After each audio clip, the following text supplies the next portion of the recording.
This is a Queen Bee Radio High School sports presentation.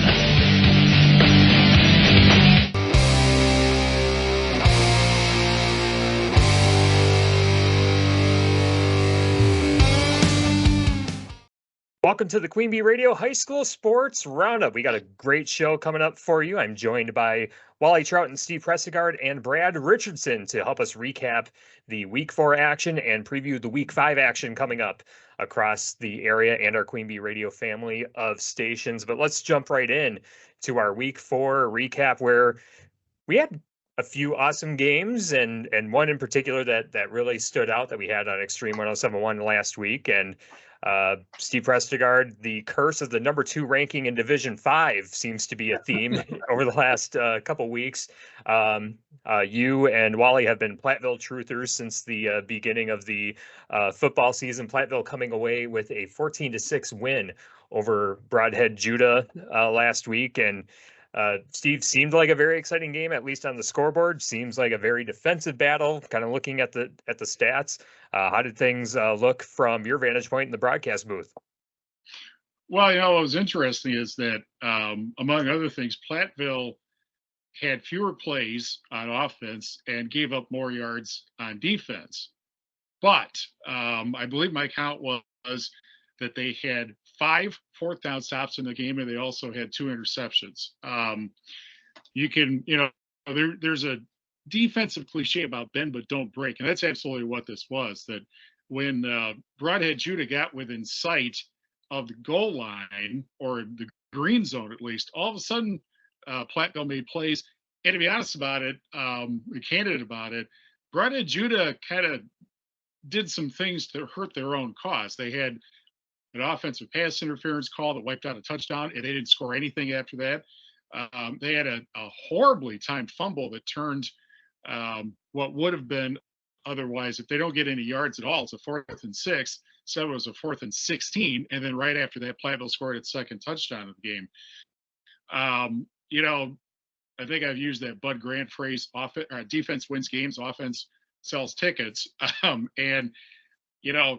Platteville right now, it's only 2 games into the conference season, but they're the number 1 scoring defense in the SWC. They've given up 6 points in the 2 games that they have played.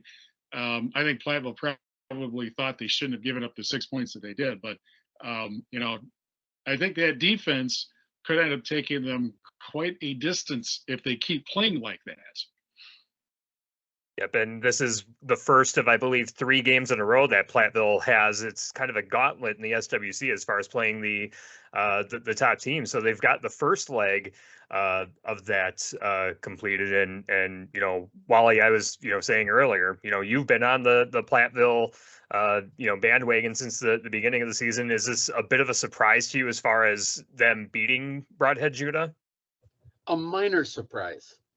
I mean, after seeing, when we've had going back looking at some of the videos that have been posted on it and watching them play, it's like Steve said, when they had to do it, they did it. And that's the way it's worked for them so far most of the year, except for the first game. And then they kind of said, oops, we need to go back to the drawing board because we're better than this. And they did. And they have been a lot better than that ever since, and dramatically better. I'm happy for them. I mean, I really am. This is something I think that's needed. And right now, they've got some good people that are help running the show. When you've got people that are standing there as head coaches and some good assistants along with a good head coach, positive things start to happen when the kids believe, and they've got them believing.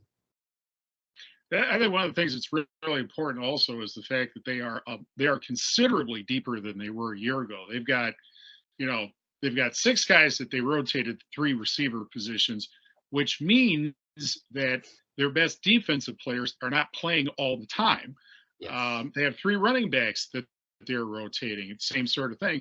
And they also have two complete sets of defensive linemen that they rotate.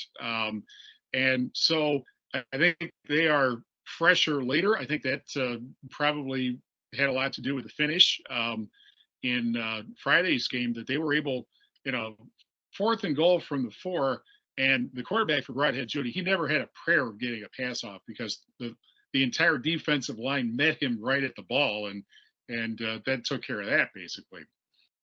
But I think what you've hit the one big thing is you get to the end of the game, and when you're rotating people like that, they've had plenty of rest. They haven't lost their edge. They're still have got it all in them, and you need numbers to pull that off. And by numbers, not just numbers on the sideline, numbers that get on the field. And that's, I think, where you see that kind of a thing, particularly at the end of the game. Yep, and that win for Platteville sets up a big matchup with Prairie du Chien. We'll preview that game coming up later on in the show. Let's move on to the second big game that we had on Queen Bee Radio last week. We had Potosi Cassville at Cuba City, and I had this game bookmarked as one of the potential games of the year just because of the matchup. Those two programs had never met in football.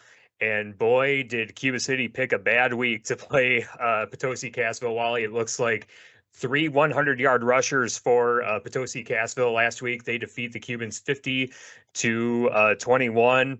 Did the stats pretty much align up with what the final score did? Unfortunately for Cuba City, yes, they pretty much did. I mean, Potosi Cassville looked really good all the way through here.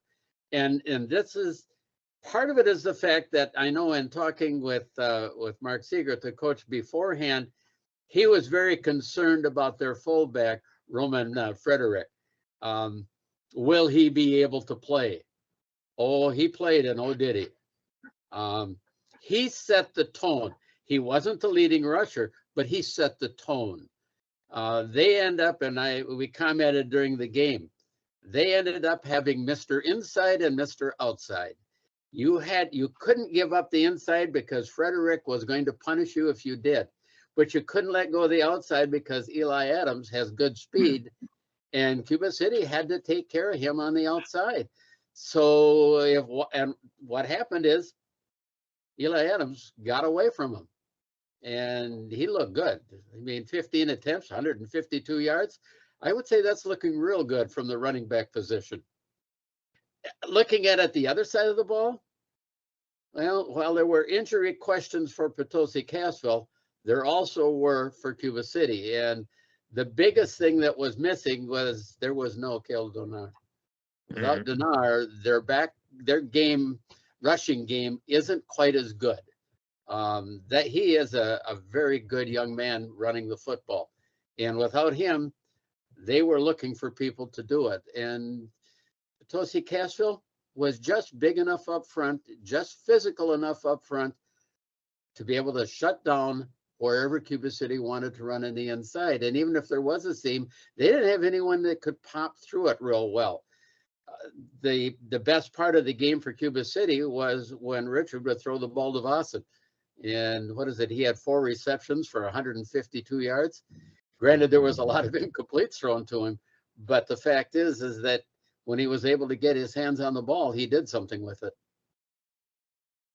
And I think that probably shows also that Potosi Cassville realized how big that game was. We talked last week about how the schedule makers did not bless Potosi Cassville with their 2 crossover games, obviously. No. And, to lose and be 0-2 and still have to play River Ridge and Blackhawk Warren would have put Potosi Cassville in a very difficult position. And I guess they had a response to that. So they're certainly better off now than they were a week ago.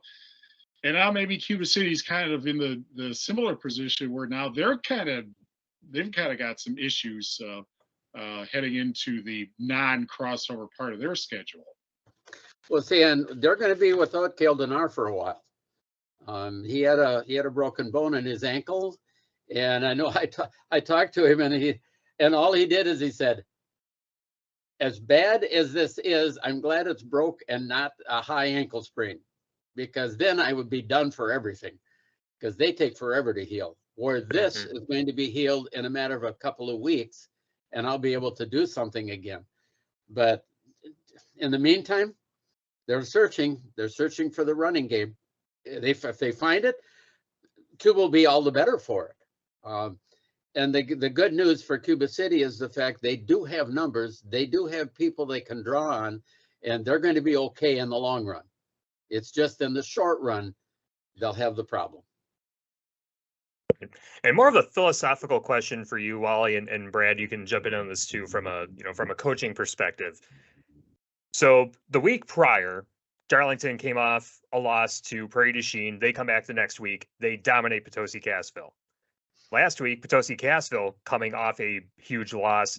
They dominate over Cuba City. And I'm sure that, there's, level of competition and stuff like that factors into it. But from a coaching standpoint, when you lose, whether it's a blowout loss or, an emotional type of loss, does that kind of automatically come with a kind of like a reset button where, kind of go back to square one, go back to the fundamentals and things just kind of correct themselves? Or is it kind of a game by game, team by team type of case? I'll go with Wally first and then Brad, if you want to chime in. I think it's a combination.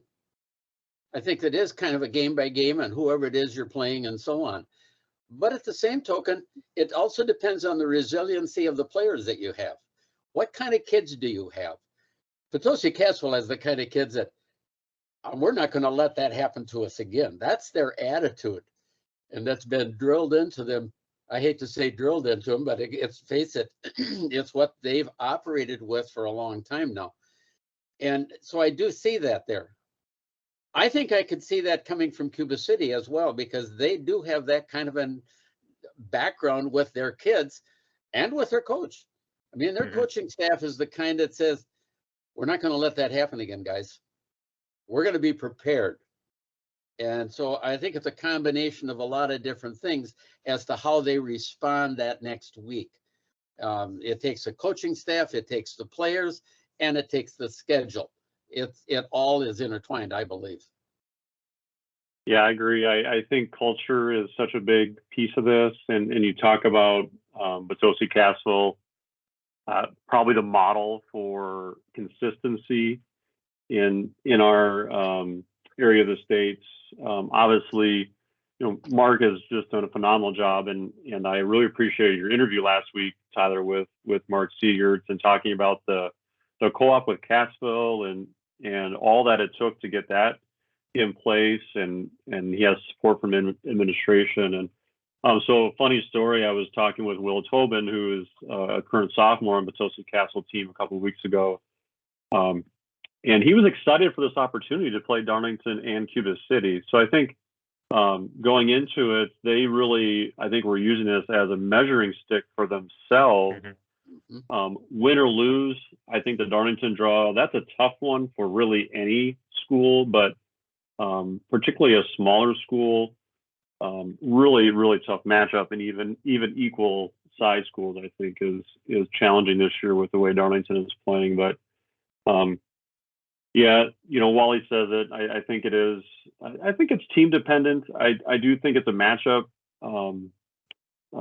consideration too. Each week is different, and you kind of know going in that, yeah, this is going to be a tall order, but how do you rebound? And it goes to the culture, it goes to the coaching staff, it goes to the kids, and those good programs, they can rebound from a loss like that and reset. So that was one perspective. I don't know how other players were feeling about that opportunity to go into Darlington and Cuba City, but I know a small sample size, but they were looking forward to that opportunity, win or lose. And I think we see that it's only going to make a team better playing good competition.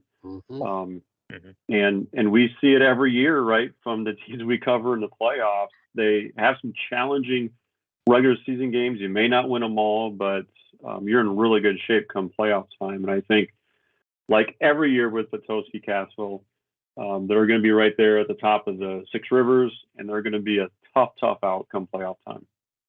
One of the things that's kind of a little interesting thing that I found out, and again, this is from talking with Coach Siegert, their school numbers, so the school population itself, for Potosi is down a little bit. For Cassville, it's noticeably down. And that is something that, again, to take a look at and maybe to speculate the future a little bit. I don't think the future is going to hurt, because if there's a kid that can play football, they're going to probably want to play football for Mark Siegert because of the way he blended the two together. There is no Cassville or Potosi. It's Chieftains, and he's built it that way. But I do think it's interesting that their school numbers are down noticeably. Yeah, and something, to kind of, point out to what, Brad was mentioning is that, it's a culture thing. And also I think that, both teams probably have much bigger aspirations than, a conference title. They're looking for a deep Yes. postseason run, and this is an iron sharpens iron, and, gets you prepared for those longer and deeper playoff runs. So yeah, I think both teams will ultimately be in good shape. I think, the bigger question mark, I think, for Cuba City going forward is what's the running game going to look like, and who can fill in that void that Cale Denard leaves with that injury. And it seems like that we'll have to wait another week until we fully know what that picture's going to look like. We'll move on to Lancaster at Mauston. Tom Nices and I had that call last Friday on 97.7 Country WGLR, and that was a very competitive game in the first half. It was tied at 20 going into halftime, but what was interesting for Lancaster is we saw what I anointed during the broadcast, the Arrow Raid offense. We saw Nolan Wolf pass the football quite a bit. He had 152 passing yards and 2 touchdown passes, one to Samaj Benson, who was wide open in the middle of the field and was able to corral it in for the first touchdown. And then Taylor Williams sprinting down the sideline with a nice touchdown reception to kind of take some of that burden off Peyton Alvarado.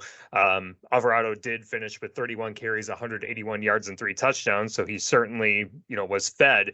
But it was good to see Lancaster be able to distribute the ball a little bit more to the playmakers. And it's not just relying on Alvarado trying to run it, up the middle, right into the heart of those defenses.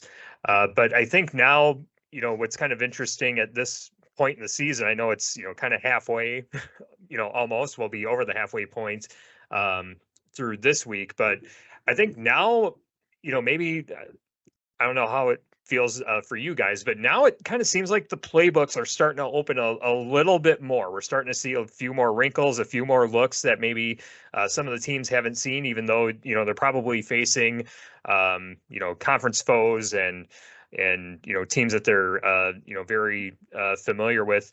Wally, is this kind of that time where things start to expand a little bit more? You saw it. Yeah, you saw it this last week because they started at halftime. Let's face it, of recent time, Lancaster has not been known for their ability to throw the ball. I mean, this goes back maybe about 4 or 5 years since they really threw the ball with any regularity, I guess we'll say. And all of a sudden, there it was. So they've uncorked that side of it now. It creates some interesting matchups into the future for Lancaster. And it does open it up, I think, for them as they finish out the SWC season. And the interesting thing is in Platteville's case, it was sort of the reverse. They've been throwing the ball all year.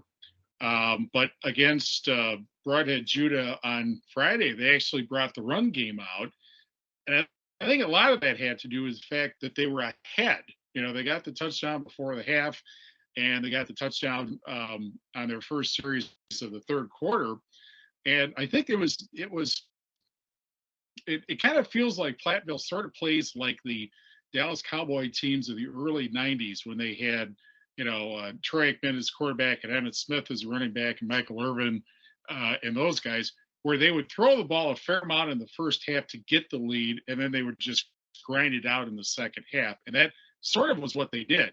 So that's kind of, I guess, the reverse of Lancaster. But I think anybody would have to say that there's not a team that can really expect to go very deep in the postseason unless they can do both things. Because if you have a reputation for running the ball, that's what the defense is going to focus on. And if you are able to move the ball both on the ground and in the air, that makes things much more difficult for the teams that are facing you. We're at a time of the season where, and this is a quote, and I wished from a former Iowa coach, scratch where it itches. If it's open, take it. And back in those days, that's what Iowa did. And I think we're starting to see a lot of the schools here starting to go to a point of, we're going to scratch where it's itching.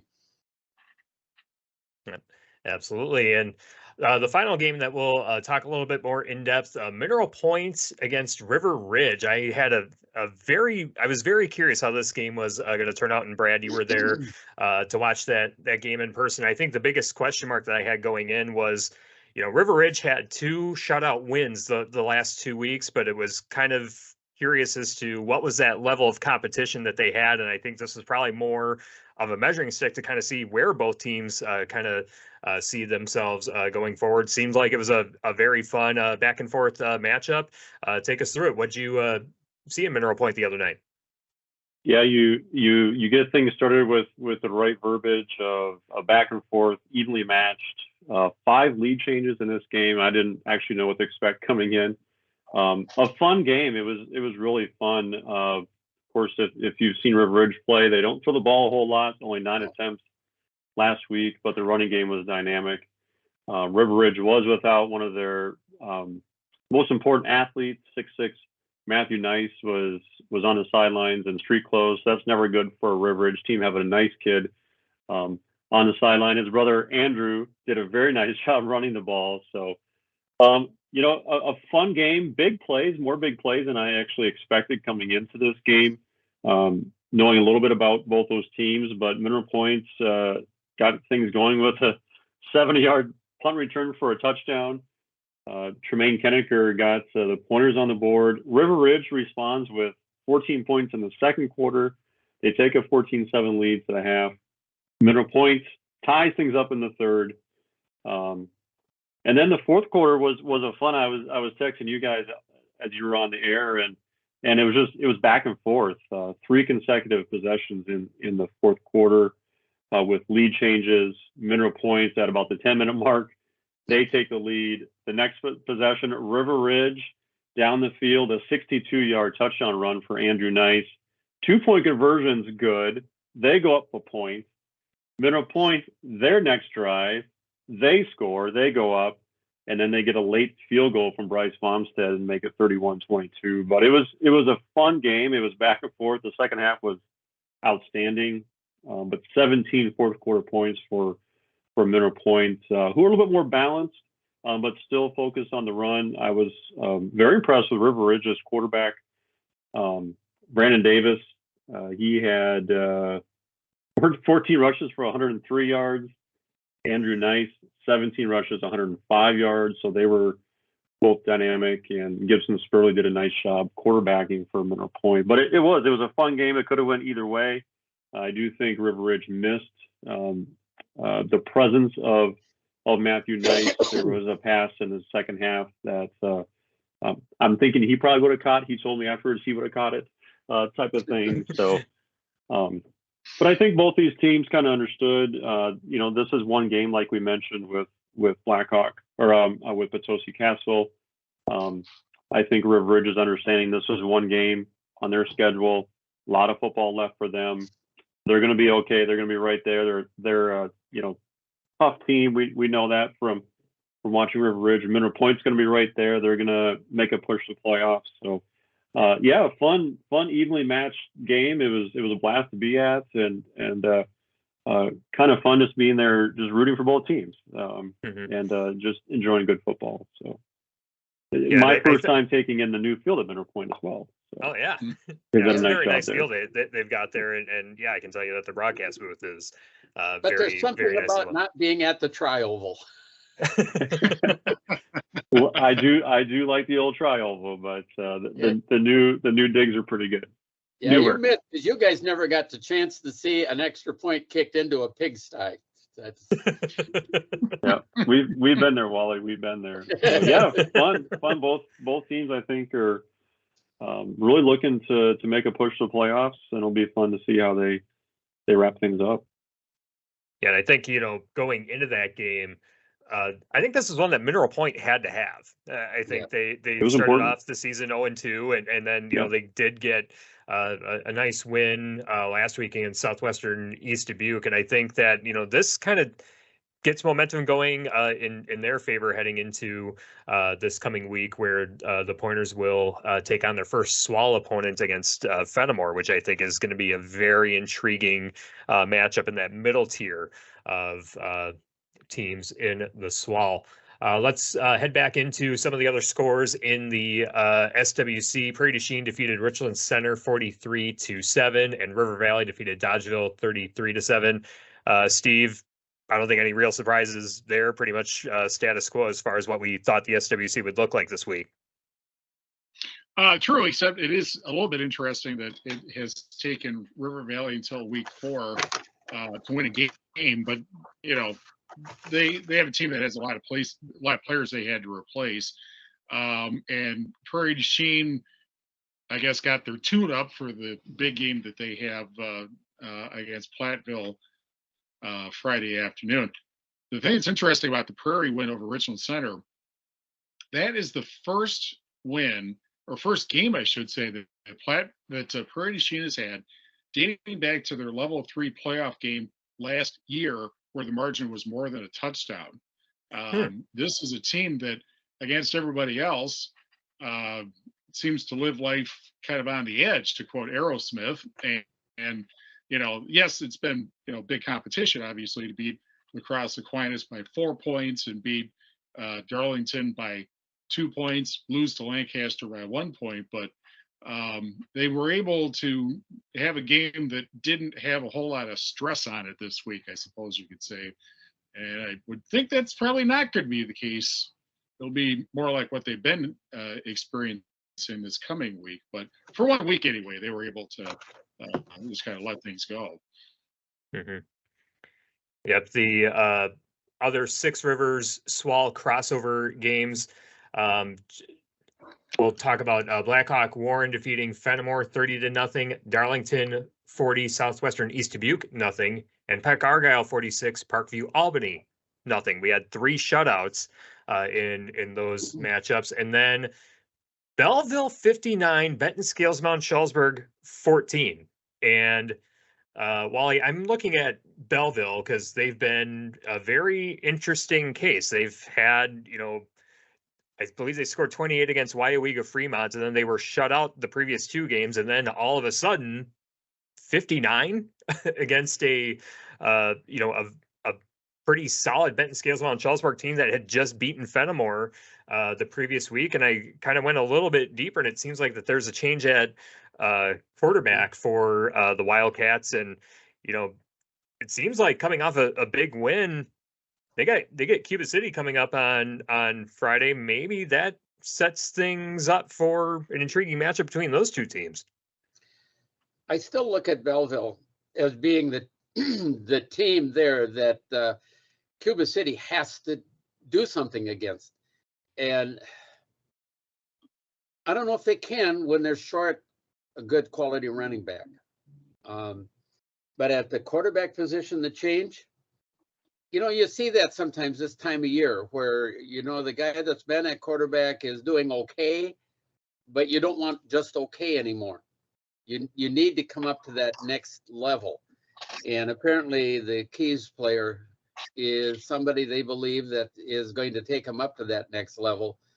Perhaps that's what it is. Maybe there was an injury in the game that I don't know about that could have made the change, but we'll find out come Friday night. Well, I'll find out here probably tomorrow when I get the 2 deep from Belleville, and then we'll see what's going on. Yeah, I wonder too, sometimes with a change of quarterback, a change in style of play, you know, maybe different, you know, type of formations and stuff like that, you know, that could lead to, you know, something a little bit different for them. Let's talk. I was going to just simply say, but he must have been in the game for a while to have 7 of 12 passing for 154 yards and still rush the ball 10 times for 66. So he had to have been in the game for a while. So maybe this was something that started right at the beginning of the game. Yep, exactly. Let's go to the Ridge and Valley. Cashin defeated Riverdale 55-0. Hillsborough 16, Iowa Grande 8. That was a very fun back and forth matchup that I got to listen to on Thursday night. Highland defeated Boscobel 28-7, and Seneca Wazeeka Steuben getting their first points of the season and defeating Ithaca 14-6. Here's the thing.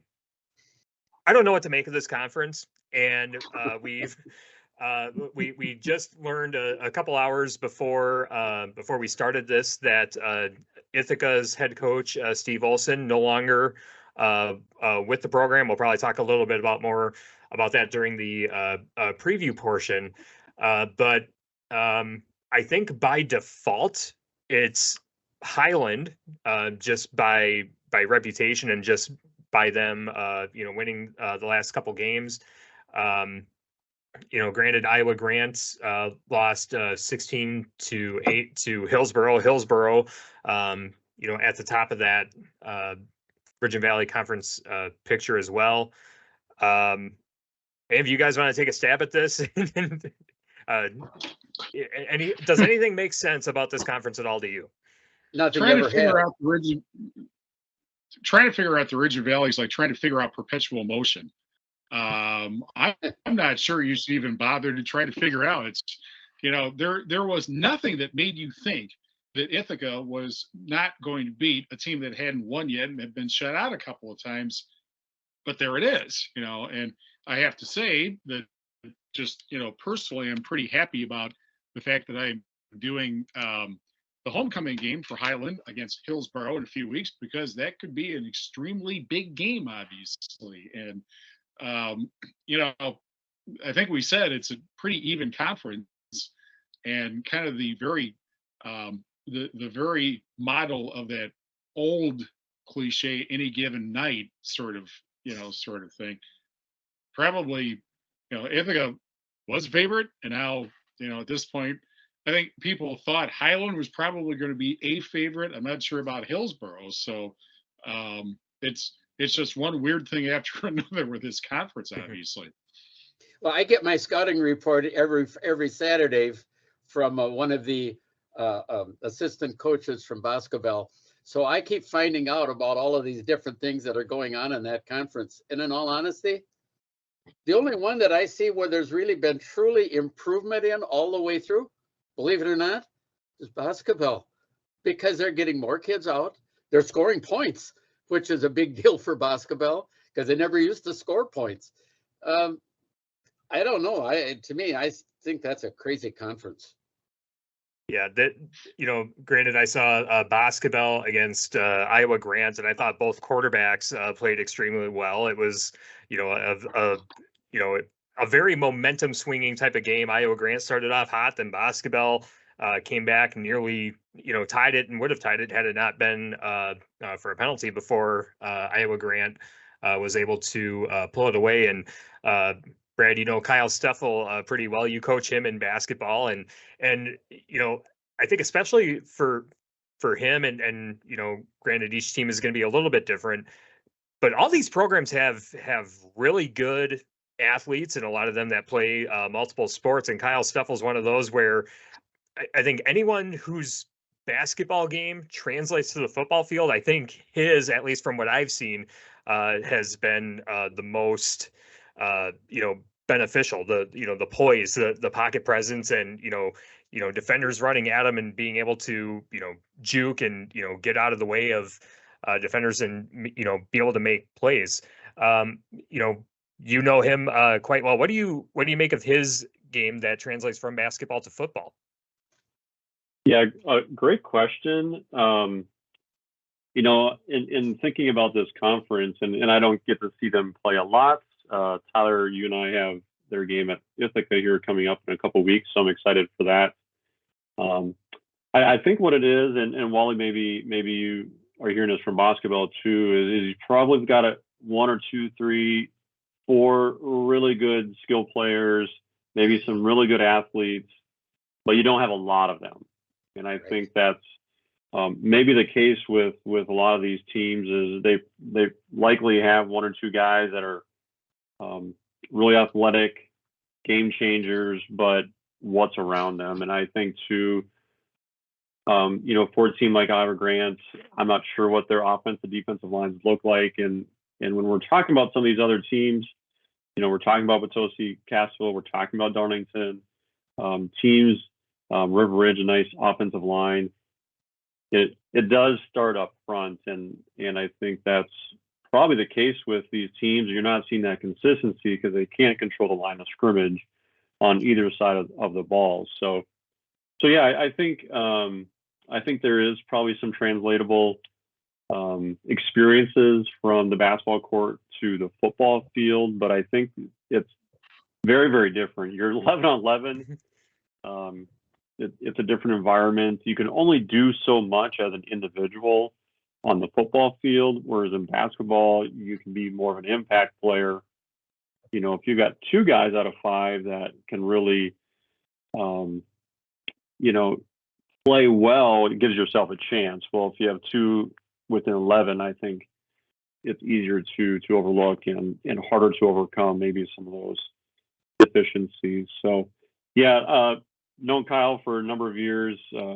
He's a competitor, and I think that comes through as you've said too. And I know a lot of these teams, they've got guys who are competitive, and that's what you need. So I think for Iowa Grant in particular, it's probably a numbers conversation, and I think that's probably where you're seeing some up and down play with some of these teams relying on underclassmen, relying on sophomores, maybe freshmen, and it's really hard to win every single night when you've got 14, 15, 16-year-olds as your main numbers. So, but yeah, actually looking forward, I think it's fun when you have a conference like this and knowing that, and Steve's got probably a fun matchup too, but they're fun to call because they're kind of competitive. You don't know what's going to happen. It's not scripted. So it can be fun, but I think if you're in it and you're a player or you're a fan, it's like, oh, I don't know what to expect from my team this week. And I think that's probably the Ridge and Valley in a nutshell. If I was going to compare the Ridge and Valley traditionally versus the 6 Rivers traditionally, the biggest difference, physicality. Yep. Oh yeah. By far. Yep.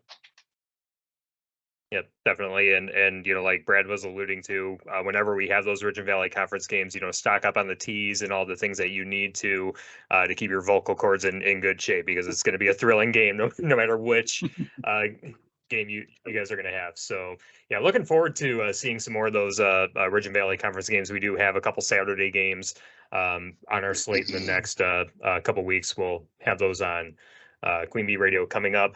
Let's talk about 8-player football briefly. Belmont coming away with a 52-6 win over Williams Bay. Not really surprising, based on that record, but DeSoto losing to Elkhart Lake 20-18. And DeSoto is, obviously probably the biggest threat to Belmont in the Ridge and Valley 8-player conference, but and granted, haven't seen DeSoto play yet this year, but I'm looking at the final scores of the games that they played. The one mutual opponent that both Belmont and DeSoto have is Williams Bay. DeSoto won 60-12, and then last week DeSoto beat Menominee Indian 82-0. And then this last week, a 20-18 loss. I don't know if there's, injuries or things like that factor into it, but that little stumble by DeSoto kind of opens things up for Belmont a little bit more, don't you think, Wally? The thing that I'm looking at in particular when I look at 8-player football is how many points did somebody score? And I look at Belmont scoring 52 points.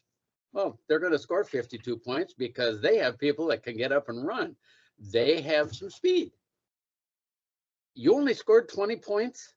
If you had somebody with speed, you only had 18 points. You had whoever you had that had speed apparently wasn't able to make use of it because they weren't able to get out. They weren't able to get wide. They weren't able to get downfield. Is that because of the defense? I don't know. We don't see games this close or this small point margin or this only 38 points in 8-player. That's shocking. Because these guys are the big champion team. That was kind of like an 8-6 game in 11-player football. I think the thing that's particularly shocking is that I don't think Elkhart Lake Glenbeulah has been particularly successful the last few years. Wally and I did an 8-player game with Belmont and Elkhart Lake and Glenbeulah, and Belmont just smoked them, if you remember, a couple of years back, Wally. And then the other thing is, DeSoto didn't go to 8-player football because of lack of competitiveness, because they made the playoffs every year from 1996 until last season, every year. So it was simply a numbers issue. It had literally nothing to do with, well, we're going to go to 8-player because we can't compete in 11 players. So they have an extraordinarily established program. But boy, they have a bad night. That might be the only real explanation of it. Yeah, I believe that. Yeah, that streak that you were talking about, Steve. I believe that is the current longest streak in WIA history as far as consecutive playoff appearances. But Wally, go ahead. Yeah, I think that's it right there. I mean, this is something, and I was very surprised when I saw the score. I did not expect that at all. I looked at DeSoto Belmont being the two teams to beat in that conference, and all of a sudden with DeSoto going down, it's Belmont's to take home. Yep, exactly. Yeah, Belmont pretty much controls their own destiny the rest of the way in the Virgin Valley 8-player conference with that loss by DeSoto. And let's wrap up our recap with the Steve High Five. Last week, Steve unveiled his top 5 teams regardless of conference, and we have some changes because you had Broadhead Judah as number 1 last week. They lose to Platteville. They fall out of the High Five. River Ridge was in the number 5 spot. They lose with the loss to Mineral Point. What's the new High Five for this week, Steve?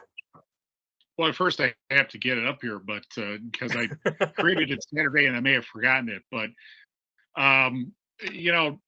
Lancaster's undefeated, so and they haven't changed anything as far as that goes. Blackhawk Warren is undefeated. They've actually been pretty much running over everybody to this point, so that's a pretty solid 1-2, I think. The Flying Arrows and the Warriors.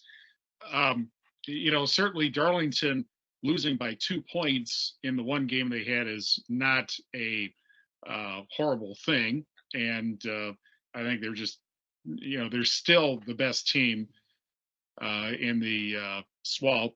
So that puts them at 3rd. The rumors of Potosi Catskill's demise were clearly exaggerated. So they're taking on a bigger team and handling them pretty solidly, I think, puts the Chieftains up at 4th. And I really couldn't decide between Platteville, which had the biggest win last week in terms of impact, or Prairie du Chien. Prairie du Chien, I guess if I'm a little skeptical about the Blackhawks, it's because of all of the close games. They didn't have one last week, obviously, but, they are they're 2 points away from being unbeaten, but on the other hand, they're maybe 6 points away from being 1-3. So I guess the question you might ask is, well, how good are they really? And Platteville, 2 shutouts. They didn't get a shutout last week, but they beat one of the best teams in the area. So I'm confident that whoever wins that game will stay in the High Five this week, and whoever loses that game probably won't. But who can tell? It depends on what formula I whip up next week, I guess. A lot of it comes back to, and we've talked about this before, and whoever you're playing at whatever particular time, it's about how those 2 particular teams just happen to match up. And that was the case, I think, with the Platteville Broadhead Judah. It's just that Platteville matched up well against them. How well do they match up against Prairie du Chien? I don't know, because I haven't seen scouting reports on them. So I'm not sure, but if Platteville matches up well with Prairie du Chien, they could come back with another victory. Yeah, I think it's a very, very intriguing matchup, and I think that's one major piece of the puzzle for the SWC, regardless of what that outcome is. And I know Lancaster is going to have an eye on that game.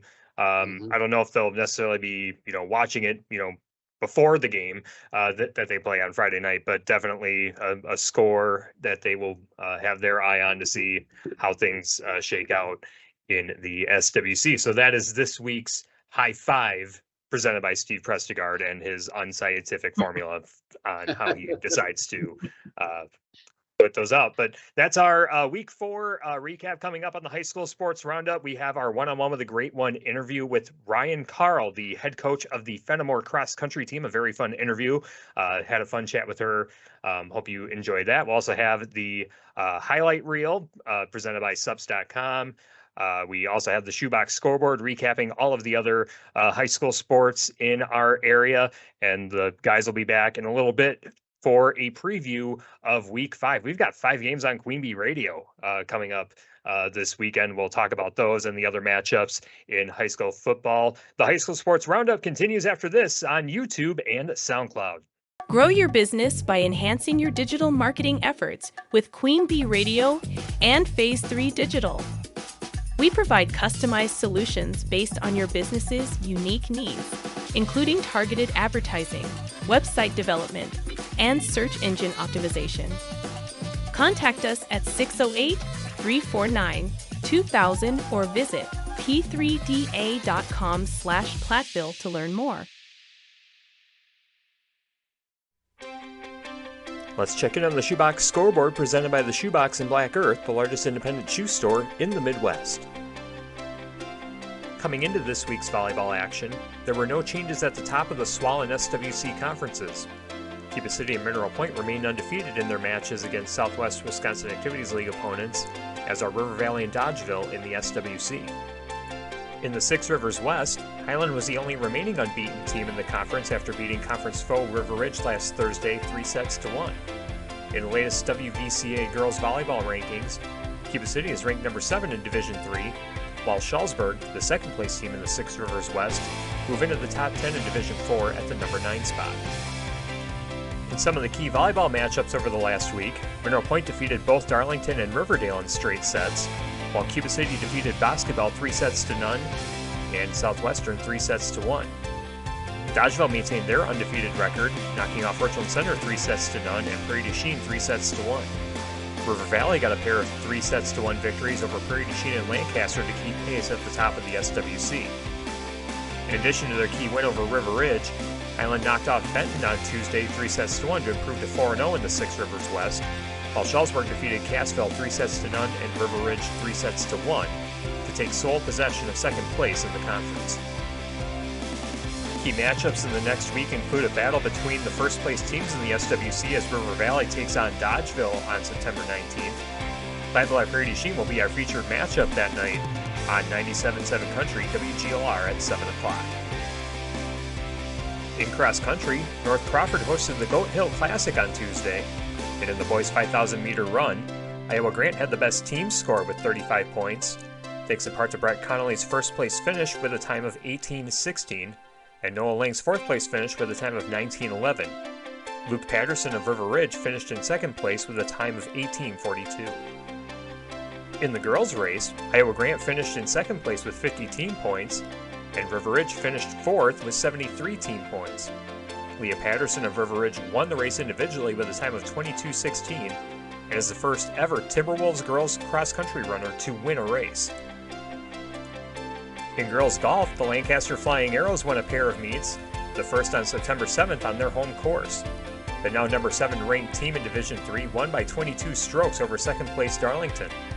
Brianna Kirsch and Linnell Miller finished first and second individually, while Brooklyn Bussin of the Southwestern Co-op finished third.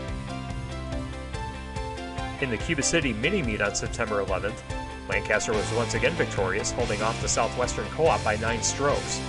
Brianna Kirsch once again finished first individually, shooting a 37, 5 strokes better than second place finisher Manchet Ewig of Wisconsin Dells.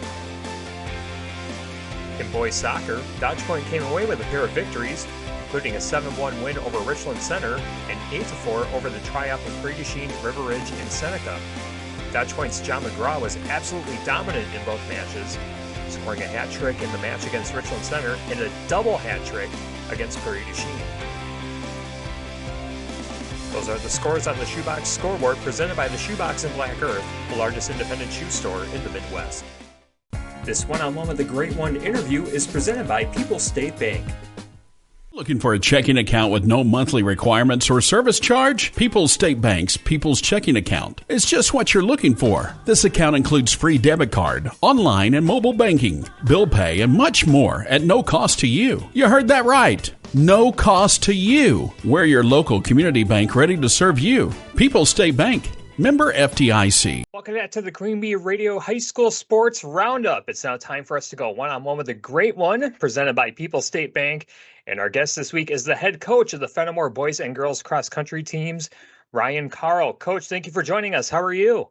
Good, thank you. How are you? Doing well, thank you. And we'll talk about the success of your cross country teams in a bit, especially the boys team having a really successful season so far. But every time that we begin this one-on-one with the Great One interview, especially with head coaches, we're very curious about their coaching journey, what kind of led them to get into sports in general, and then how their coaching journey began and how they got interested in the coaching field. So where did your interest in cross country and distance running come from, and what led you to coaching this great program in Fennimore? All right. So actually, my dad was my high school cross country coach, and he started coaching, I think, back when I was in like 3rd grade. So I got to tag along to practices. I got to tag along to meets, and my love for cross country started there. My parents actually made me go to a volleyball camp, which I told them was a waste of their money not to send me because I loved cross country. But I went anyways, and that's where it kind of began. Obviously, then running in middle school and then running in high school for my dad, and just enjoying that. I actually went on to run cross country and track at UW-Whitewater as well. I went to school originally to be a pharmacist, and then realized, what the heck, I want to be a coach. I love cross country. I miss that aspect of my life. I was coming back and watching cross country races. My cousins were racing, and I'm like, hey, this is my calling. So I switched my major to physical education and went on to get a degree there and began my coaching. I landed a job at Wisconsin Heights Barneveld. I spent 2 years there. And when the Fennimore job opened up, I'm like, yes, I want to get back close to home. Fennimore has a rich history of cross country and track tradition. I never thought I'd be coaching for my rival team in high school, but here I am 9 years in and just absolutely loving it, happy with the decision I made. Yes, that's awesome. And in addition to cross country, as you mentioned, you also coach track and field, and that's a pretty common thing that we see, with those two sports, being coached usually by the same people. And once upon a time, I used to be a distance runner. I was a cross country runner and a track athlete, and personally, cross country was my favorite by far, just because track and field, it's a little more monotonous. It's usually the same types of tracks, and it's not a whole lot of scenery or things Right. like that kind of come with cross country. But the other aspect with cross country is that you're not necessarily always competing against the other athletes. You're competing against the course as well. Varying surfaces, the hills and stuff like that. And I think a lot of people are like, well, it's just running, right? It's not necessarily always that. So talk a little bit about, the difference in coaching between cross country and track. What are some of the things that you kind of do differently for each of those sports to get your athletes prepared? Yeah, so they are completely different. Track, we are running around that oval all the time, and, we kind of live on the track. And in cross country, yeah, we're grinding out. Like, the other day we did a 6-mile run, and Fennimore is not that big. So one thing that I really love to do is we get the school vans, and one of my assistants and I drive the vans, drop the kids off, and we're always trying to find like different areas to run in. And a lot of times that gets the kids excited. And yeah, like you said, you've run, you understand that it's not always the most fun thing in the world. So if we can keep it interesting and fun and new scenery, that always seems to make the kids like more willing to run, more excited to run. And then just the mentality, like obviously I think both sports are very mentally draining. Like you need a lot of that like inner motivation, and just working with the kids to kind of figure out that mental toughness and figure out what makes them kind of like click. Like I have some kids that tough love works really well, and I've got other kids where I have to like really get them going by hyping them up a little bit. So just finding like the differences in our athletes and like what makes them run fast. And I think that is something that's so unique to cross country, because every single person is different, but then we also have to try to get them all together on the same page for a race. So it's kind of cool, but also a little bit challenging.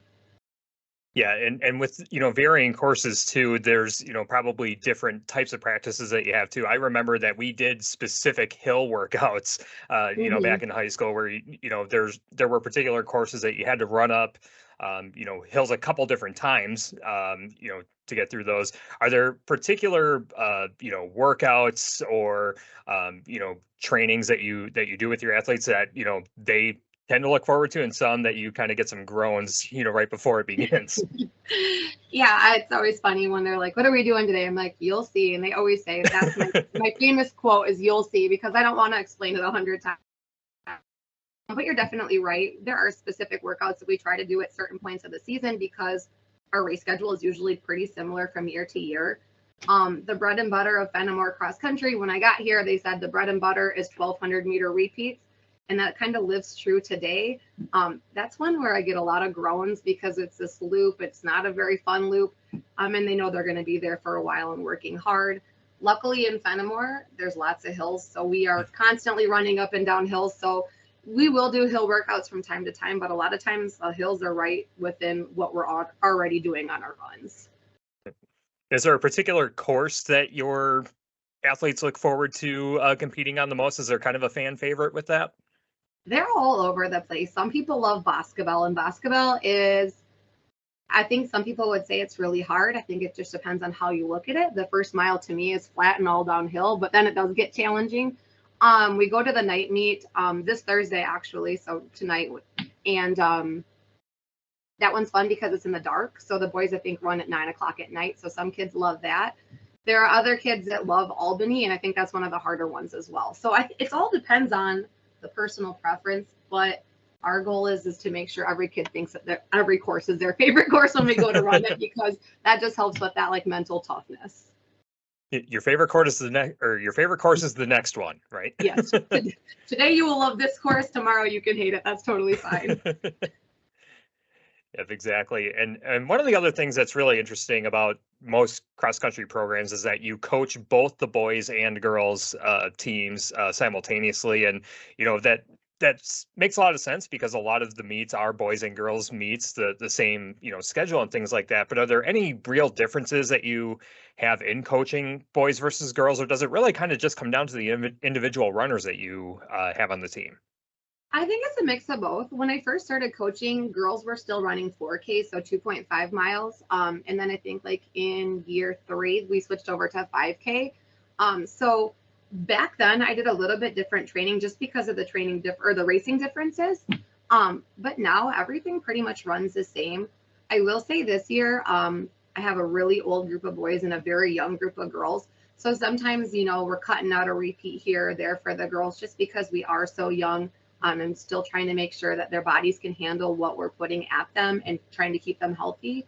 And then just, the difference between boys and girls is the kind of tough love that you can give them. A lot of the boys can take a little bit tougher love, and a little bit on the girl side is more kind of hyping them up. And, there's mixing here and there. But for the most part, everything we do is together. We warm up together. Our workouts are always together. We're one kind of big group. We just have small changes here and there to make sure that we're taking care of our athletes. Awesome. And talking about your teams, this season, it's been a great season for the boys team so far, currently ranked number 3 in the state in Division 3. And, just looking at the results from the past few races, I mean, your top 5 runners have been consistently, in the top 10, if not fringe top 10.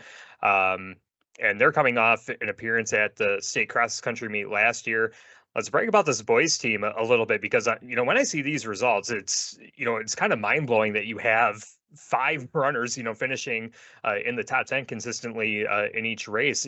Talk about the work ethic and the things that they do that makes this team very successful. Yeah, absolutely. So I've kind of been around this boys team since they were in middle school. I didn't necessarily coach middle school, but a lot of the things that we do are together. So I've known them. I've got older siblings that I coached when these boys were in middle school. So like I've been around them a long time. And I guess the one thing that I would say about them is that they have bought into the program. They have believed in what we're doing. And I think that speaks volumes to them. Over the last 2 summers, they've really, really worked hard at getting those summer miles in. And I always joke like, hey, run in the summer, it's going to be so much easier. But I think it takes a lot for a high school athlete to be willing to give up an hour a day to go for a run by themselves. So when it's hot out. But one thing that's been really cool is these boys just got together every day over the summer, held each other accountable. And I think you're seeing the results that you're seeing because A, they worked hard in the off season, and B, they're close. I mean, they were together all the time in the summer training. And I just think believing and buying into the program.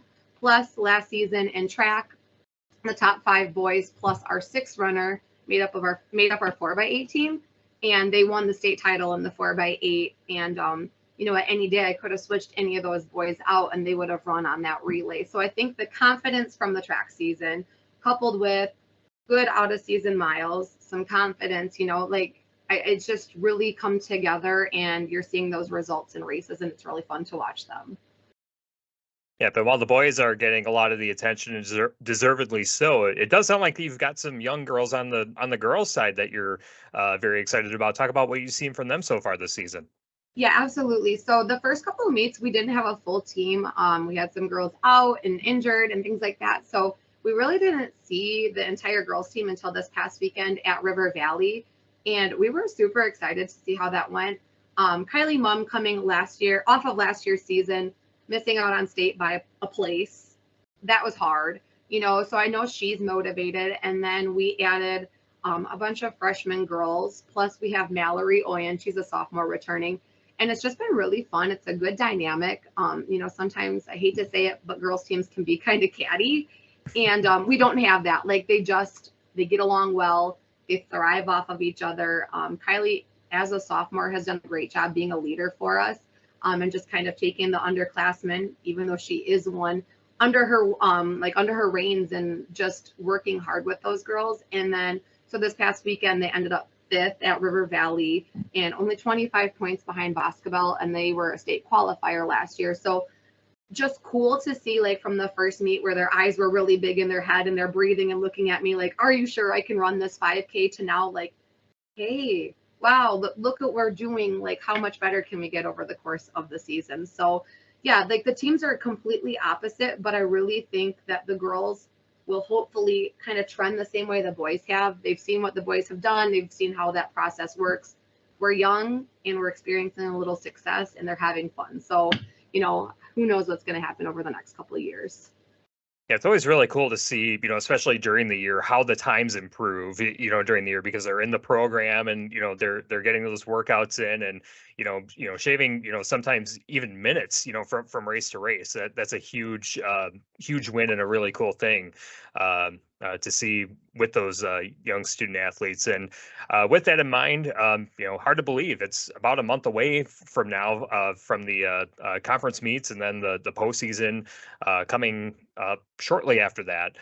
But what are some of the things, from a coaching standpoint, what are the things that you're emphasizing, with your runners in this final month, getting ready to, prepare, ultimately for, a hopefully team state competition for Fennimore, and then, individually as well, trying to find that individual success for your boys and girls?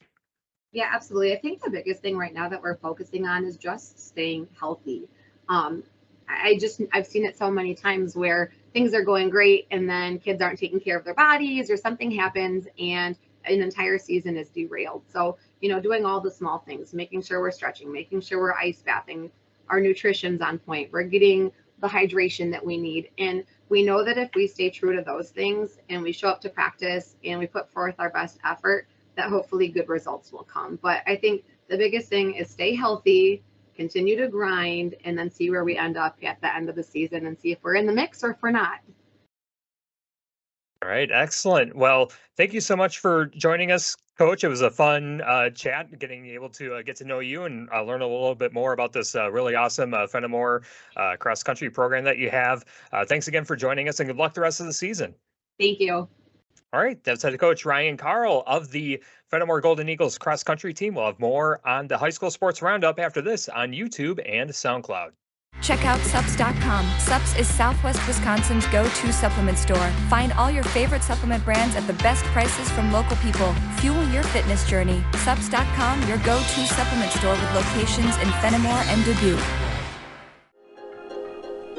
This week's highlight reel is presented by Supps.com. So rolling out to the near side here is Fishnick, and he'll heave it up in the air, and the ball up for grabs, and wow, it's caught with a great catch at around the 36-yard line and out of bounds. And back to pass is Fishnick. Deep drop, dumps it off to Adams. Adams evades one tackler, breaks another tackle, he's to the 10 to the 5, he's into the end zone! Touchdown for Dosey Cassville on 4th down! Pistol formation. Give level of, oh, he's got all sorts of room. He's going straight to the end zone out of this. That was the parting of the White Sea that time. Takes the snap, pump fakes, throws a bullet right straight down the middle of the field and running away with it. 40, 30, 20, 15, 10, 5, touchdown. It is Gavin Bosson on a 68-yard touchdown pass right down the middle of the field. Edge to kick off, 50-14. I never would have thunk this score. And over and kick. This is taken by Level Holtz.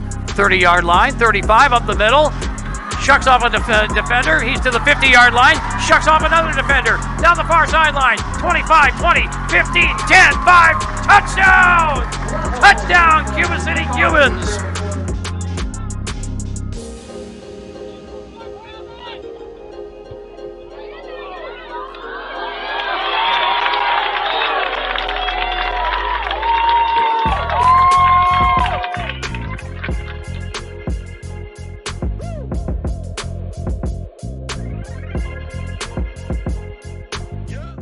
Grow your business by enhancing your digital marketing efforts with Queen Bee Radio and Phase 3 Digital.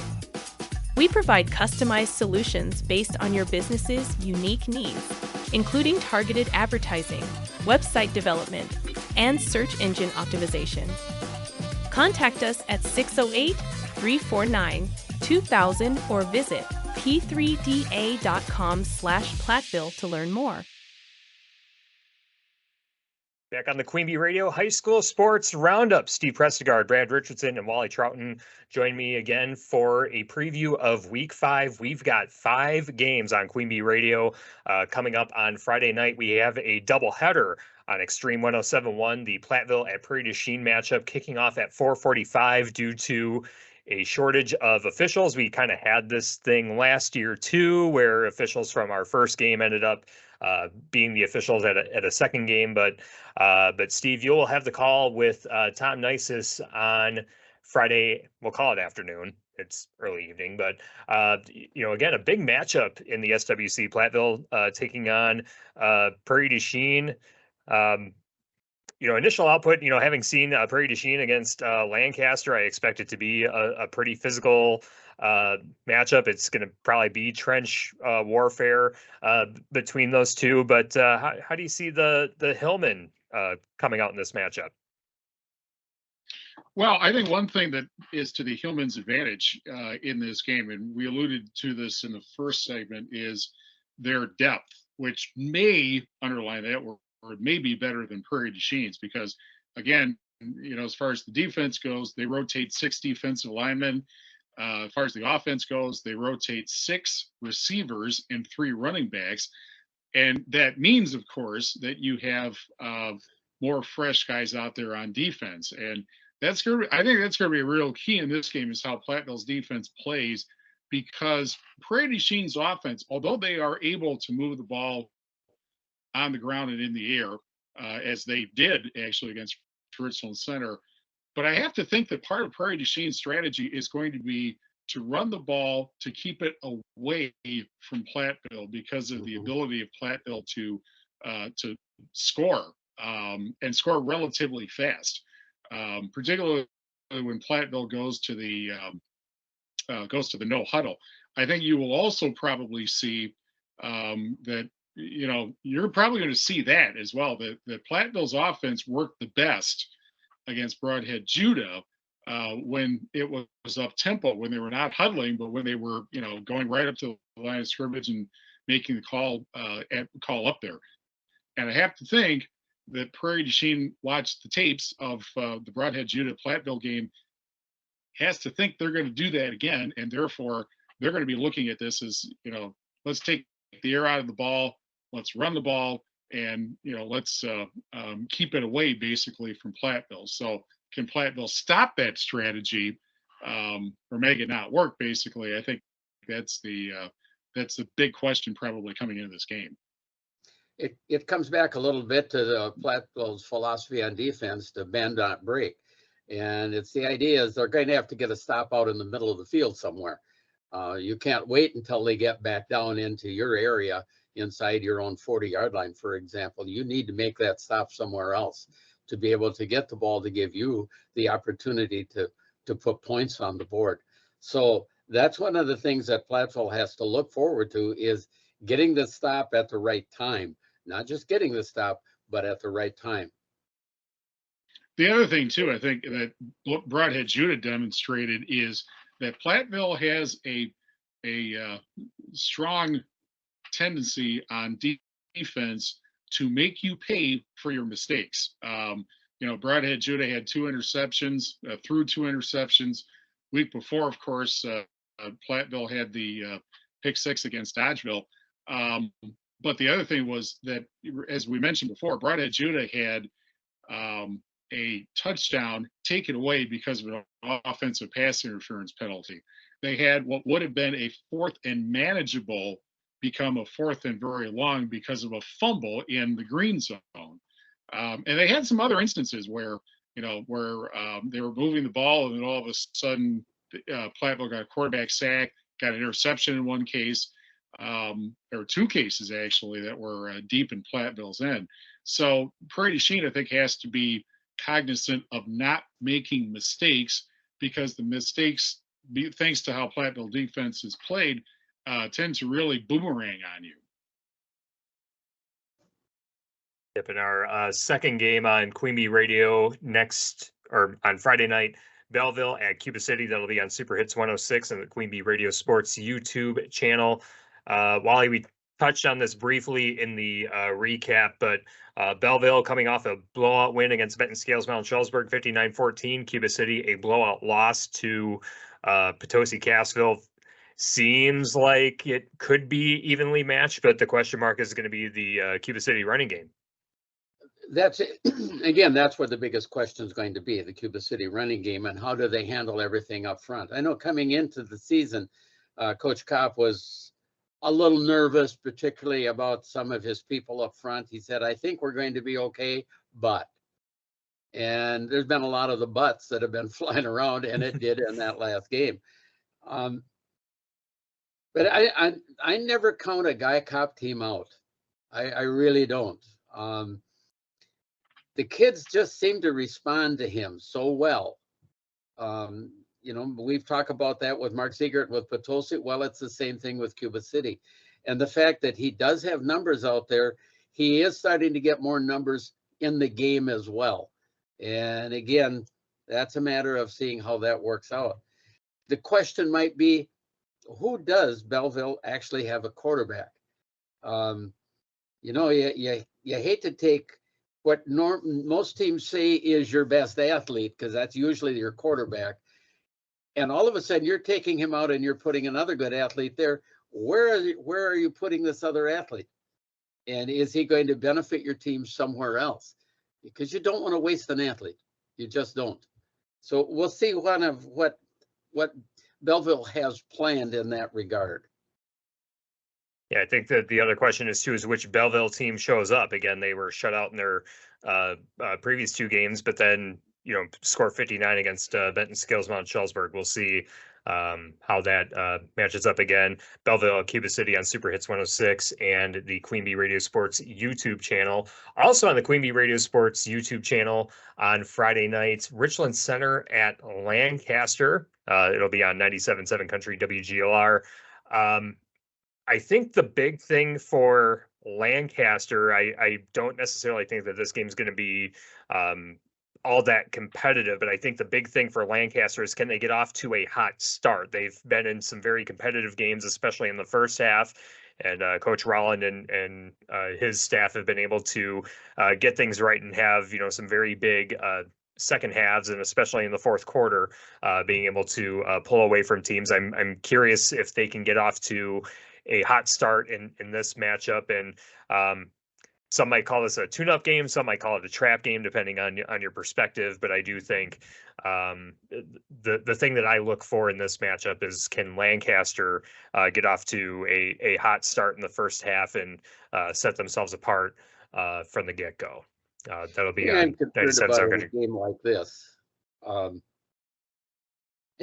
Lancaster needs to be very concerned about it. You need to come out of it healthy.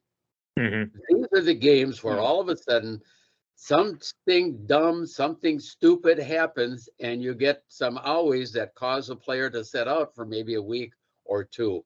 You have to be certain that that does not happen. And so you have to be a little bit careful and a little bit concerned. You have to play your game, just be concerned as to what could happen.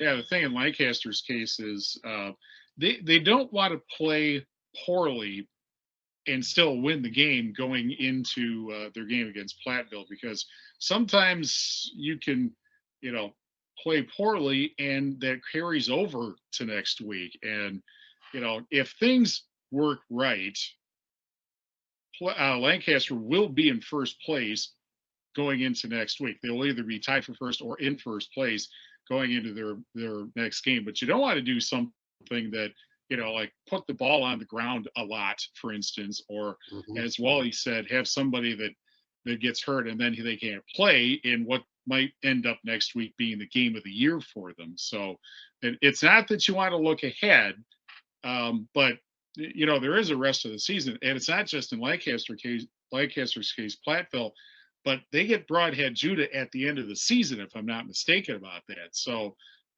there's a lot of football to play, and you don't want to get into bad habits, going into the difficult part of your season. That's where I think Platteville has one little thing that's an advantage. They have this gauntlet. They can't let up. They have to stay. They have to be at that level. For when you get a down game in the middle of something like this, that's when those kinds of things, like you alluded to, can happen.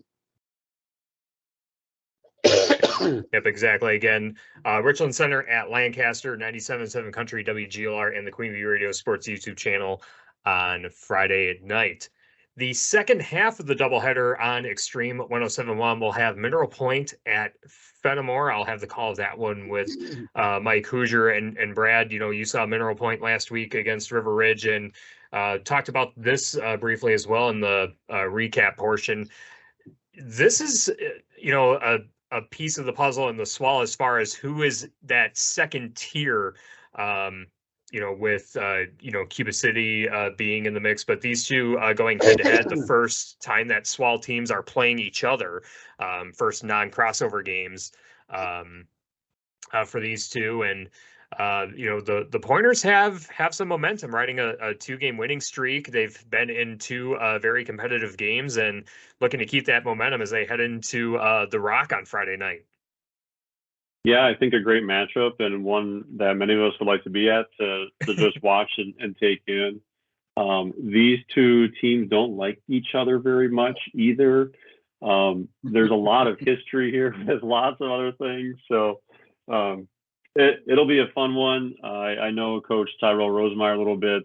He actually lives here in Mount Horeb, where I live now, and helped with our football programs. So got to know him outside of being a player. A great coach. He's dealt kind of a tough hand here in 2023. They've been inconsistent. They won their first 2. They lost their last 2, whereas Mineral Point maybe the opposite there. So I do expect this to be a close game. I think it's going to be a fourth quarter game. Neither team is dominant. Neither team is a poor team. So I think, yeah, it's going to be a fun one. Again, these two teams don't like each other. These communities don't particularly like each other either. And I think it'll be a fun one. Any game at the Rock is phenomenal in my book. One of the best venues, I believe, in high school football around. And it's always a fun environment. And I think it's going to be a fun one. So you're lucky that you'll get to see it there in person. Yeah, the atmosphere when those two schools go head to head in anything is must see.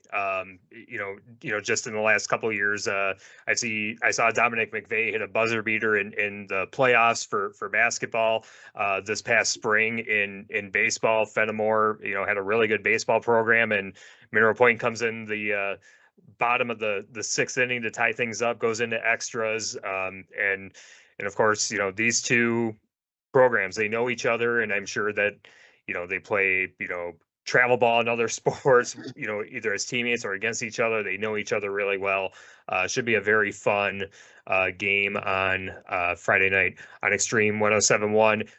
Technology permitting, we hope to have the start of that game on our Queen Bee Radio Sports YouTube channel as well. We'll get updates on that before Friday night.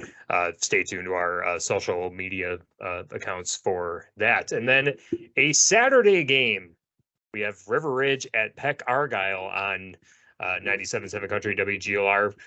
Steve, you'll have the call of that one with Josh Wiederholt. And what do you make of that matchup on Saturday? Well, I would say the good news for Pecatonic Argyle is they're coming off their first win of the season, and they look obviously very good against Orfordville, Parkview, Albany.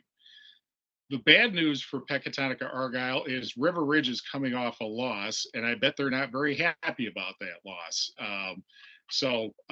That is, I think Peck Argyle is going to have their hands full with River Ridge in that game. I think, one of the things that's pretty cool about this is that I think Peck Argyle was the first co-op team in this area to have two homecomings. And of course, if you go to McKellar Park in Blanchardville and you take the usual route there's a possibility you might end up in the homecoming parade by mistake. I'm going to try to avoid that just because I have things I have to do before the game. But, the Saturday homecoming atmosphere is tremendous, I think, and it's really a shame that some schools have dropped that and gone back to their more normal Friday homecoming. But as far as the game goes, Peck Argyle has been a team in transition for several years. Larry Green, who did a great job with the program, retired. They brought in a new coach who brought in the option. That kind of didn't work, and then that person left. Larry came back for a year. They had a different coach last year who changed the offense during the season. And now they have yet another new coach, and they're running the spread now and not punting, apparently. We'll see how it works, but all of that is kind of not really a formula for success, as opposed to having the same people running the same offense and defense, or mostly the same offense and defense, and that continuity thing, but we'll see. Weird things sometimes happen during these Saturday homecoming games. This is going to be, I think, a Peck Argyle team that we were not speculating earlier in the year. Earlier in the year, we were looking at it and they were getting it handed to them. But then if you looked and you started seeing their numbers, they were short on numbers. That's changed. I don't know why. I don't know what precipitated it, but all of a sudden they got a lot more kids participating in the sport. They've had about 3 or 4 kids all of a sudden join the team, and they're athletes. So this isn't the same Peck Argyle from earlier in the year. How good are they? I don't know. I mean, last week didn't tell you anything, except that originally we thought that was 2 bad teams playing each other. Well, all of a sudden you found out that the one wasn't quite as bad as we all thought. So this could be a real interesting ball game. I still favor River Ridge, but this could be interesting. Yeah, I will say though, Peck Argyle is going to have their hands full because River Ridge, their running game is Yes. really good, and really impressed with Davis as a sophomore. He is a put together quarterback. So I think Peck Argyle is really going to have their hands full. From what I saw last week with River Ridge in a losing efforts, they really, they stick to the run. It's a long 2 hours if you have to face constant running, and you know exactly what they're going to do, and it's hard to stop. So I think River Ridge is going to probably insert themselves as a pretty dominant team. I'm guessing on Saturday. I know when I was at River Ridge, I didn't get a chance to see Andernice at the tailback because he was out. And yeah, he's a difference. He's a load. Yep. Yeah, definitely. Certainly And River Ridge, go ahead, certainly Steve. River Ridge is going to be favored. It is possible, I suppose, that you could see a relatively high-scoring game if these players who have been added, if they're able to, get into space and so on. But yeah, certainly a team that can run the ball a lot can take the ball out of the air against a team that wants to throw it, certainly. So certainly River Ridge is favored in the game. There isn't any question about that. Yep, and if I were reading the schedule correctly, the game is actually going to be on Extreme 107.1. Read twice, type once. That's my tip of advice to anyone that puts these scripts together. But yeah, River Ridge at Peck Argyle on Saturday on Extreme 107.1 kickoff for 2 o'clock. Some of the other games in the area we got our eye on in the SWC: River Valley at Broadhead Judah, and then Westfield at Dodgeville. I'm sure Broadhead Judah has some frustration that they want to get off, and River Valley is going to probably run into that buzzsaw. Westfield at Dodgeville. I know Westfield was shut out by Mauston, who just got blown out by Lancaster. So maybe that game's a little bit more on the competitive side. But yeah, Dodgeville off to a rocky start to their season. We'll see if they can get on the right track in a home game against Westfield. You're looking at two teams there that do not have a good history in football. And that's the case there of, will one of them rise to the occasion? Yep. We'll see how that one shakes out. The only other game in the SWAL that was supposed to happen that we don't have on our airwaves, Parkview Albany and Darlington. We learned earlier this week that Parkview Albany has forfeited the game to Darlington. There were a few injuries from last week's game that kind of contributed to the decision. It's more of a player safety concern on the Parkview Albany side.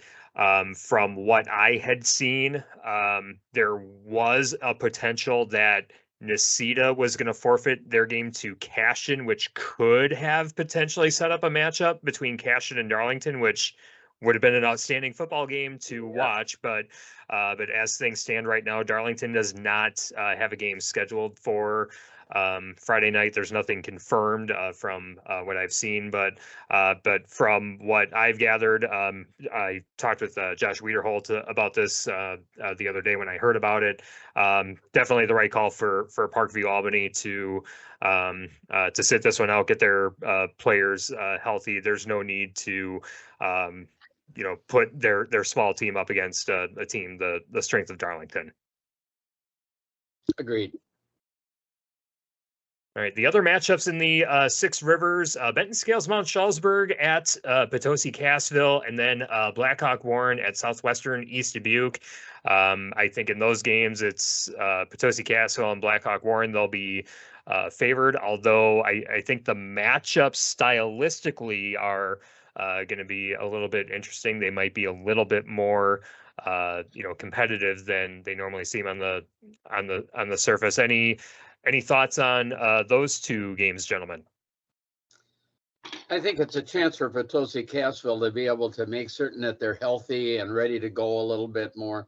So some of their players get back and they'll get a chance to play in the game just to be able to get themselves up. But if they get ahead, like I think they will and can, they'll get a chance also to rest.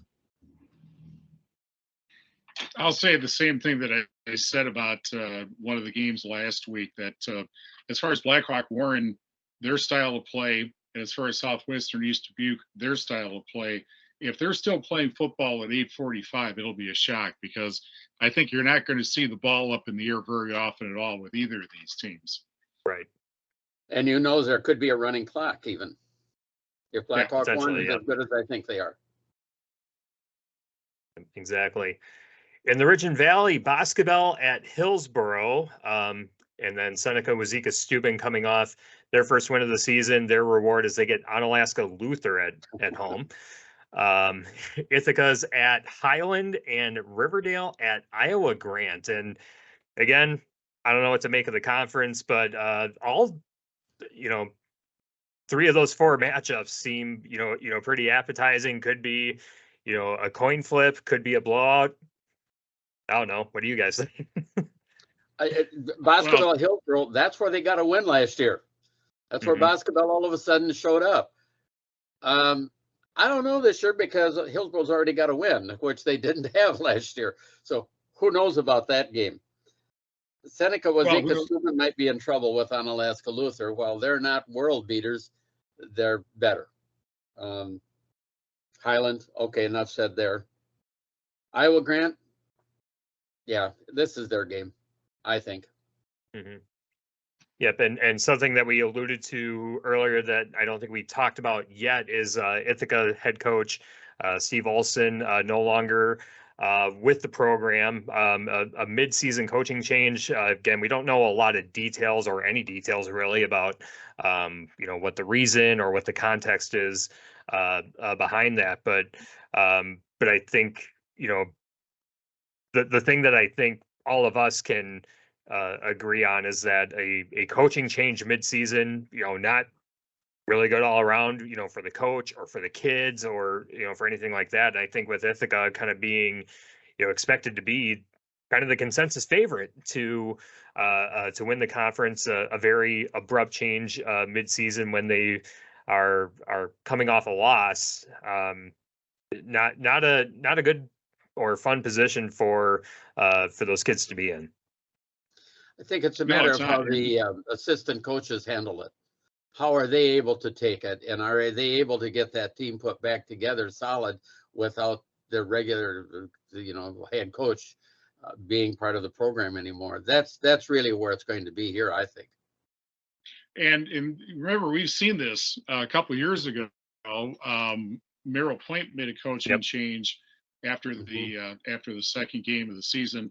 And, I guess it's unpredictable because of kids. You don't know how they're going to respond to that they may rally among themselves and they may be overwrought about the circumstances. And we, again, do not know what the circumstances are. Certainly coming in, I would have to think that Highland Ithaca would have been a very good game. And it probably will still be a very good game just because, but it's pretty unpredictable now as a result of this. Yeah, absolutely. Those are the Ridge and Valley games that we have our eye on. And then in 8-player football, Belmont hosts Kickapoo, Lafarge. DeSoto tries to get back on the winning track against Wanawak Center Weston. And then North Crawford at Wisconsin Heights. And I'm looking at North Crawford. They have had themselves some interesting finishes on their season. They began the season with a 28-10 win over Abundant Life St. Ambrose, a 70-0 win over Williams Bay, and then a 54-0 win against Princeton Green Lake. So, this North Crawford team off to a pretty dominant start. They will take on Wisconsin Heights, who I believe is 0-2. I believe one of their games was canceled, if I remember correctly. And I think I think all three of these kind of have a very interesting aspect to them as far as how the conference shakes out. It seemed like DeSoto was going to be Belmont's biggest threat, but North Crawford inserting themselves into the picture. Right, they are. And the thing about Belmont to keep in mind, this is Fair Week in Belmont. That is what passes for their homecoming. So it's the impact in Belmont is kind of similar to the Peck Argyle game. The fair game is always well attended, and therefore that's going to be a good game. Certainly, I would think. I'd agree there, and I look at this. This is the other thing that's interesting, Steve. We're the only ones that have been able to be at Kickapoo Lafarge to do a game. And that's 11 years ago.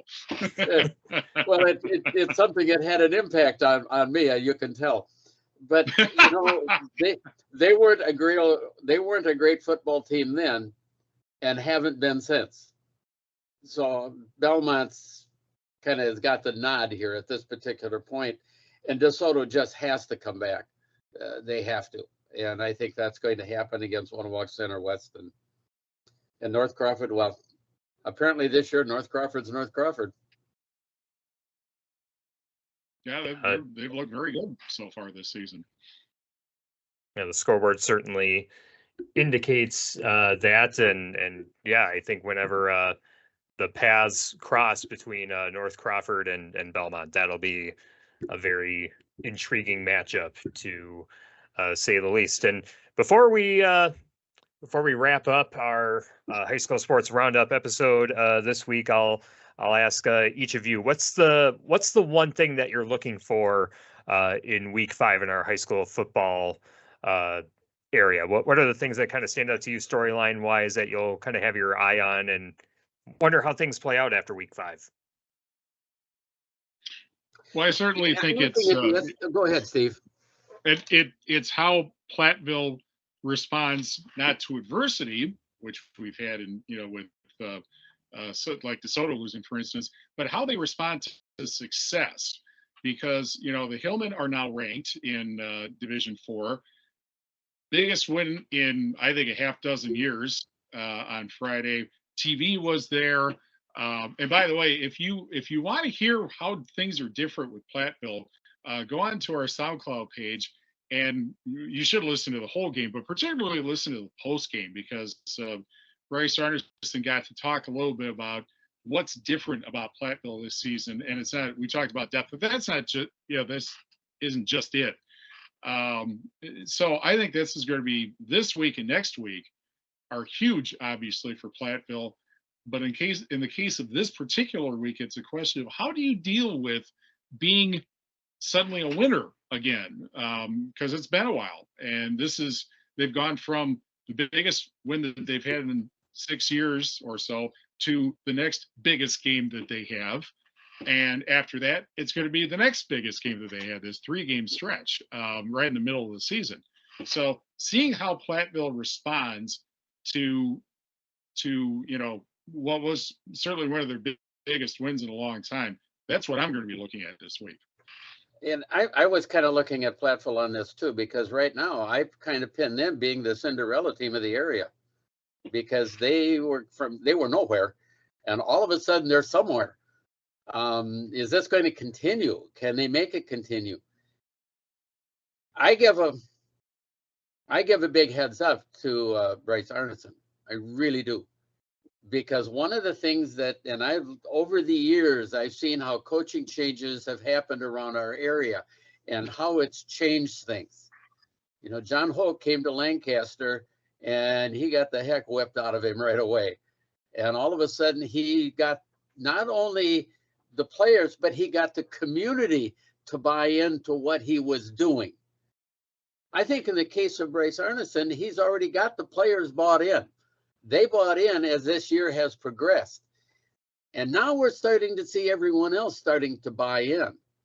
And this could be the beginnings of really something big for football at Platteville High School again. It's going to bring back the tradition that was there when you go back from 1909 all the way up to the early, I'd say right around 1995, right in there. That's when there was their big glory time.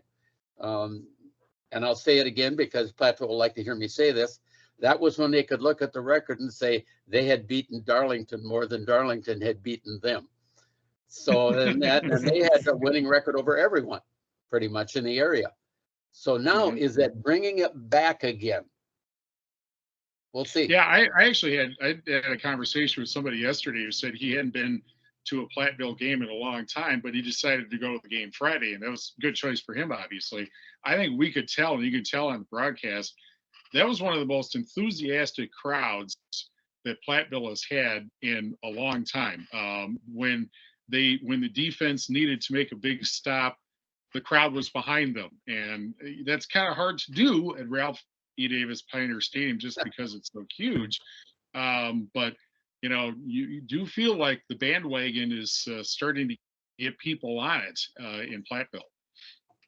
Yeah, I was going to mention the same. I think that's a focal point this week is this matchup, and for good reason, and to further illustrate, I think what Coach Arneson has done in the TV interview afterwards, he used the word family, and I thought that was pretty telling. We talked about culture a while ago, and that's intentional, right? You don't use that word unless there's something behind it. And I thought that was pretty telling.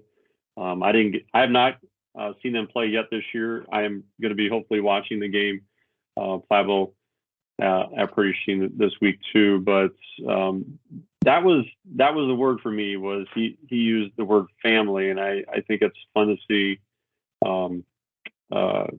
such a classy guy like Coach Arneson have success. There's some great kids down there that I know personally as well.